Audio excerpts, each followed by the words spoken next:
A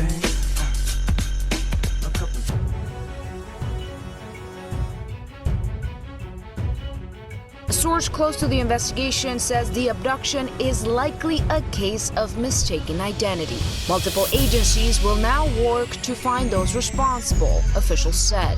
I've been briefed by the FBI, which is working with Mexican authorities, and senior department officials are working closely with our counterparts at the State Department. The State Department, meanwhile, is renewing a warning for Americans considering travel to this region of Mexico. The travel advisory for Tamaulipas State remains at level 4. Do not travel. We encourage Americans to heed that advice.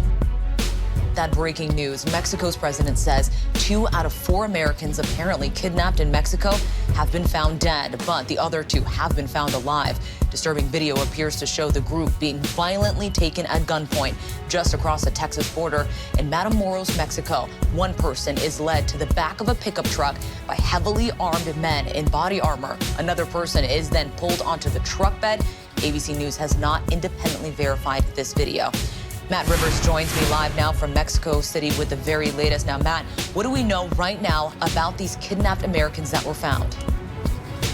Yeah, this is some tragic development that we heard just really within the last hour or so from the governor, from the Mexican president. It was during his morning press conference, which he gives every morning, that he actually took a phone call live, that he took the telephone, put it on speakerphone, put it near his own microphone. He took a phone call live from the governor of Tamaulipas State, which is where Matamoros is located. And the governor actually updated reporters live on that phone call, saying that 2 of the 4 Americans who were kidnapped have since been found dead. 2 others were found alive, one of whom we're told are injured at this point. In terms of the identities of who was killed, who was found alive, of the 4 people that we know were kidnapped in the first place, they didn't provide any updates on that. We know also from the Mexican president that 1 person so far has been detained by Mexican authorities in conjunction with this crime. That's basically the latest that we have right now. Just to remind our viewers, it was back on Sunday afternoon the FBI first put out this public alert saying that these 4 Americans had traveled to Mexico. They were shortly thereafter involved in a gunfight. They were not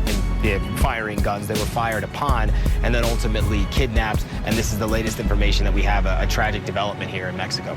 A tragic development indeed. But can you tell us more about those 2 other Americans that were found alive? What does the process of bringing them home look like? Yeah, so what we were told by Mexican authorities this morning is that they are going to be given medical treatment. So the words that they used were medical transport and medical treatment. Presumably, as we know, the FBI, the State Department, has been heavily involved in this case, coordinating with their Mexican counterparts since this case really began on Friday afternoon. And so once they receive the medical attention that they need, once they are deemed healthy enough to travel back to the United States, U.S. authorities will certainly facilitate that as soon as possible. And then you have to wonder how U.S. authorities might be involved in an eventual criminal prosecution in all of this. Will they ask for any eventual detainees, any people arrested, to be extradited to the United States because this was a crime against Americans? Those are questions for further down the road. But for now, those 2 people being treated after what has been a horrific ordeal for them. Again, we don't know the identities of who was injured and who was killed. We assume that we're going to get that information in about a half an hour from now, when the governor of the state of Tamaulipas and various security agencies in northern Mexico are expected to brief the press with an update. A lot more questions still remain. Now, Keith, you can see behind me just how active this border crossing is. All day I've watched people go across. Thousands of people cross the border here every day. I spoke with the local spokesperson for the police department here in Brownsville, who told me that it is very common for this border community to travel into Mexico for things like medical procedures or even just to see friends and family. They don't believe this is going to decrease the crossings in any way, but they are asking people to take additional precaution if you're going to cross, to tell people where you're going to be, to make sure you have a full tank of gas, and to activate GPS on your cell phone, and just to stay in touch with friends and family about your whereabouts. This is a border community that it's a part of life to cross the border, but certainly a community that has been shaken by the tragic events this week. Some helpful advice there. Gloria Pasmino there near Brownsville. Thank you so much. Well, family members now scared the cartel might come to their small town.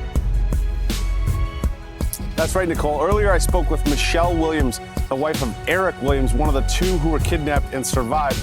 She said he told her not to appear on camera, and so we spoke by phone, and I have to say, the conversation raised more questions than anything else. Just a day after officials announced they rescued 2 of the 4 Americans who were kidnapped in Mexico, News Nation spoke with Michelle Williams, the wife of Eric Williams, who survived. When did you realize that there was some sort of issue? When FBI came to my house. When was that? That was on Sunday morning.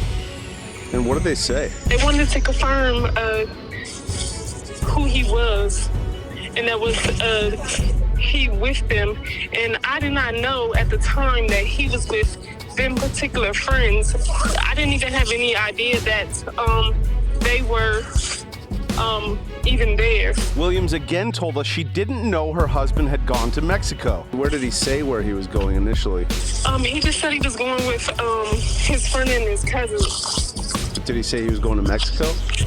No, he did not. That's one thing he did not say. Michelle did say she has been speaking to her husband periodically. What does he say about the whole incident? He's heartbroken that the other 2 won't be coming home. Those are like his brothers. She is like his sister. And still not sharing with his wife what went down this past Friday in Mexico.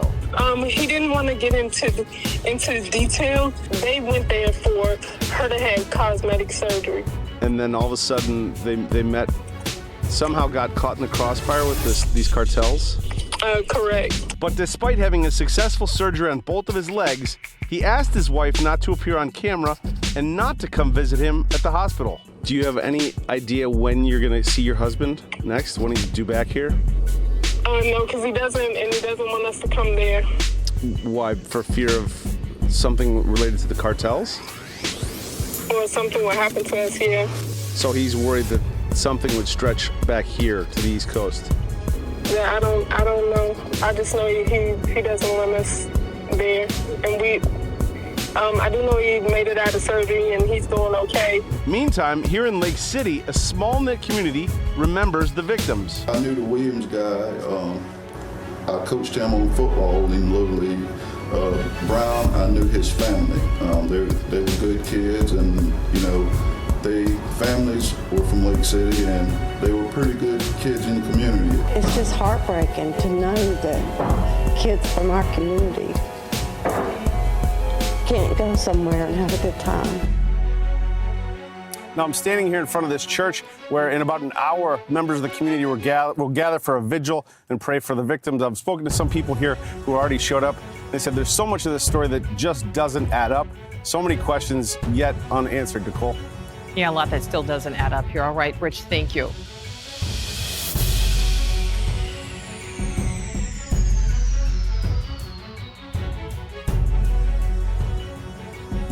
We turn now to the stunning image south of the border in Mexico today, and it comes, of course, after those 4 Americans were kidnapped, 2 of them shot and killed. Well, today, 5 alleged members of a notorious cartel tied up and left in public right at the scene of the kidnapping for all to see.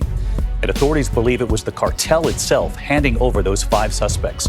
A note left on the windshield, the cartel apologizing for the deadly attack on Americans. And late today, the bodies of those 2 Americans who died in the attack arriving back in the United States. ABC's Matt Rivers in Mexico City again tonight. Tonight, nearly a week after that horrific kidnapping of 4 Americans that left 2 of them dead in a Mexican border city, a notorious drug cartel is allegedly taking responsibility. In these photos from a source close to the investigation, the Gulf Cartel appearing to hand over the 5 members they say did it. The 5 men found tied up near a truck with guns, ammunition, and body armor at the same spot in Matamoros where the kidnapping took place. Plus, a note on the windshield purportedly signed by the cartel references, quote, 4 kidnapped Americans, 2 of which died, adding, quote, we have decided to deliver those involved and directly responsible. The 5 men now in state police custody. Authorities not confirming whether these 5 were involved, but multiple Mexican law enforcement sources close to the investigation tell ABC News the cartel note is believed to be legitimate. Neither ABC News nor U.S. officials have been able to verify the note's authenticity.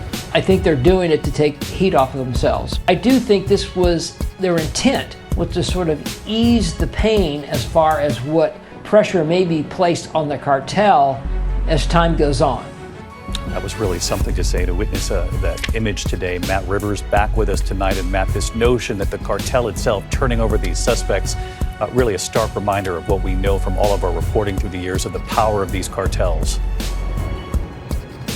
No question, and the Gulf Cartel is among the most powerful criminal organizations in the entire country. And if they did, in fact, turn over some of their own, knowing they would be detained by police, not worried about what those suspects would then say during interrogation, David, I think it says a lot about this group's power both in Matamoros and beyond.